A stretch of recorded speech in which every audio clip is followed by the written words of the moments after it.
이스라엘 백성은 하나님의 백성으로서 하나님만을 섬기는 데 있어서 하나님 외에 다른 신을 섬기는 것은 말할 것도 없고, 하나님을 상징하는 어떠한 형상이나 이미지를 만들어서도 안 됐습니다. 아무리 좋은 의도라 할지라도 하나님께서는 그것을 원천적으로 금지하셨습니다. 하나님의 백성이 하나님만을 섬기며 하나님 중심으로 사는 것은 예배나 종교적인 행위 등을 하면서 사는 것이 아니라 먹고 마시는 것을 비롯해서 삶의 모든 부분을 하나님의 규례와 법도대로 행하는 것입니다.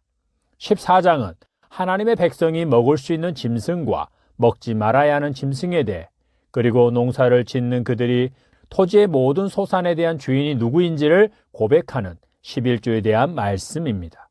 레위기에서 이미 하신 말씀이었지만, 가나안 땅을 정복하여 그곳에서 하나님 나라의 삶을 살아야 하는 그들에게 먹고 마시는 것에 있어서도 우상 숭배하는 자들과 구별되게 행하도록 당부하고 있습니다. 예수님 안에서 그리스도인들은 율법에서 가르치는 음식에 대한 규례를 문자적으로 지킬 필요는 없습니다. 디모데전서 4장 3절부터 5절은 음식물은 하나님이 지으신 바니 믿는 자들과 진리를 아는 자들이 감사함으로 받을 것이니라. 하나님께서 지으신 모든 것이 선함에 감사함으로 받으면 버릴 것이 없나니 하나님의 말씀과 기도로 거룩하여 짐이라고 말씀합니다. 그래서 혼인을 금하고 어떤 음식물은 먹지 말라는 말에 미혹되지 말라고 합니다. 그런 말은 1, 2절의 말씀과 같이 믿음에서 떠나 미혹하는 영과 귀신의 가르침을 따르고 자기 양심이 화인을 맞은 것처럼 마비되고 외식하고 거짓말하는 자들이 하는 말이라는 것입니다. 초대교회 당시에 음식 문제는 큰 이슈였습니다. 먹지 말아야 할 것을 먹는 것 때문이 아니라 모든 음식에 대해 믿음으로 거리낌 없이 자유하며 먹는 자들과 믿음이 약하여 그것 때문에 시험에 드는 자들이 있었기 때문입니다. 그것은 특히 유대 그리스도인들 중에서 심했습니다.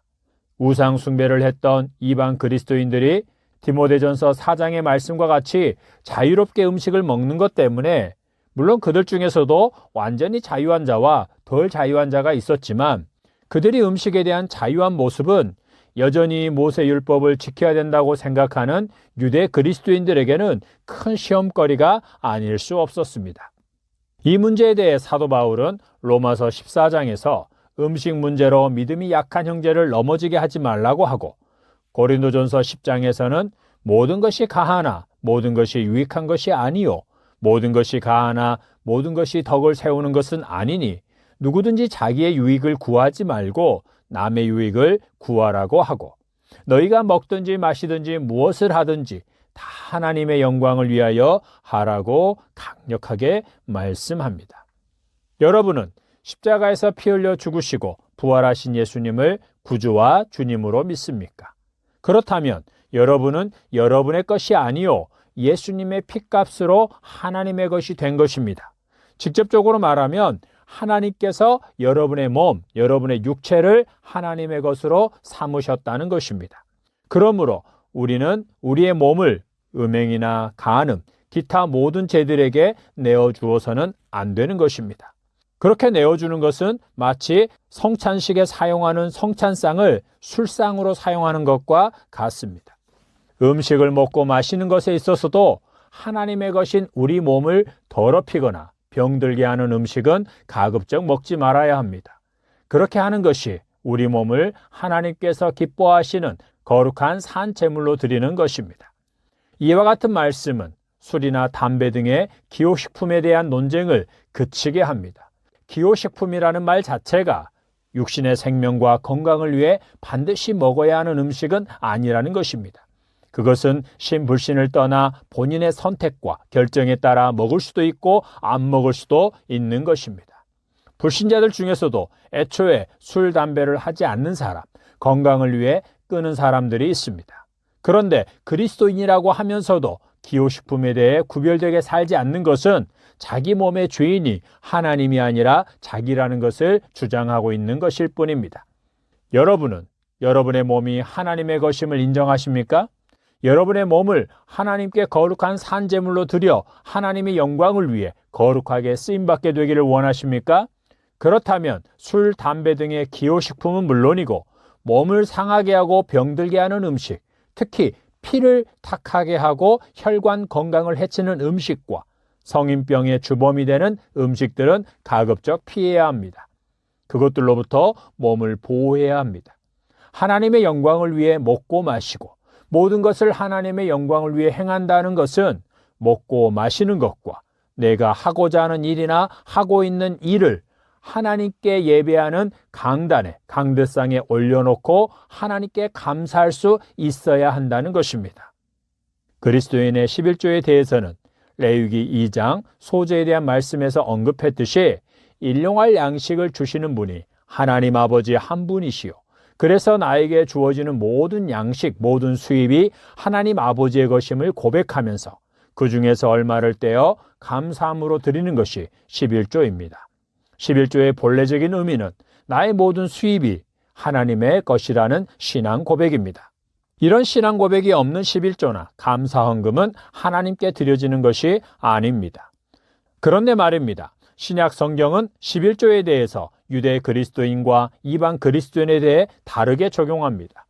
유대 그리스도인 공동체에는 율법의 가르침을 따라 11조가 드려졌고 이방 그리스도인 공동체에서는 유대계의 전통을 지키는 것에 있어서 매우 자유했습니다. 사도들과 교회 지도자들도 그들에게 유대교의 절기나 날을 지키는 것은 본인의 선택 사항이라고 말하고 11조에 대해서는 언급조차 하지 않았습니다. 대신에 그들의 몸과 삶의 모든 것이 예수 그리스도로 말미암아 하나님의 것이 되었다는 것을 뼈에 새기고 순종하게 했습니다. 그래서 그들은 매 주일 또는 정기적으로 11조나 다른 헌금을 하지 않았지만 평상시에 믿음의 지체들 중에 가난한 자들을 돕고 섬겨서 교회 공동체 안에 가난한 자, 궁핍한 자가 없도록 노력했습니다. 그들을 돕고 섬기는 것, 그들에게 나눠주는 것이 하나님께서 받으시는 헌금이었던 것입니다. 오늘 14장에서도 매년 수확한 것의 11조, 곡식과 포도주와 기름의 11조를 하나님께 예배하는 곳으로 가져와 그곳에서 감사제로 드린 소와 양의 고기와 함께 먹되 온 가족과 하나님을 위해 봉사하는 레위인들과 함께 먹으라고 합니다. 11조를 함께 나눠 먹으라고 한 것입니다. 또한 3년마다 11조를 들여서 그것을 모아 레위인과 나그네, 고아와 과부 등 하나님의 백성 중에서 가난한 자들을 구제하여 그들을 배부르게 하는 일에 사용하라고 하십니다. 그러면 하나님께서 그들의 손으로 하는 모든 일에 복을 주시겠다고 약속하십니다. 오늘날 지역교회가 예수님의 몸인 교회로 세워지고 예수님의 장성한 분량에 이르기까지 자라가기를 원한다면 14장의 11조 정신을 이어받은 이방 그리스도인 공동체와 같기를 힘써야 합니다.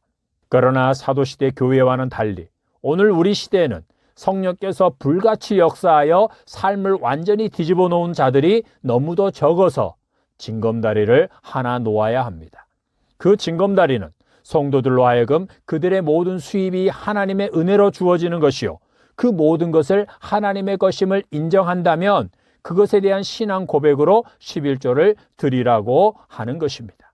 온전한 삶으로 나아가기 위한 예비 단계로 소득의 11조를 드리는 것은 여러분과 여러분의 모든 삶의 주인이 누구인지, 여러분이 누구 때문에 살아있고 살아가고 있는지를 분명하게 기억하고 고백하며 감사하며 살게 하는데 매우 유익합니다. 그러나 그것은 어디까지나 징검다리일 뿐입니다. 우리는 사도들이 가르친 말씀대로 더욱 온전한 삶으로 나아가야 합니다. 11조를 비롯한 헌금은 지역교회에 드리는 것이 아니라 하나님께 드리는 것입니다. 사도들과 초대교회 성도들은 그것을 잘 이해했고 그렇게 살기를 힘썼습니다. 하나님의 은혜와 평강이 있기를 예수님의 이름으로 축복합니다. 아멘.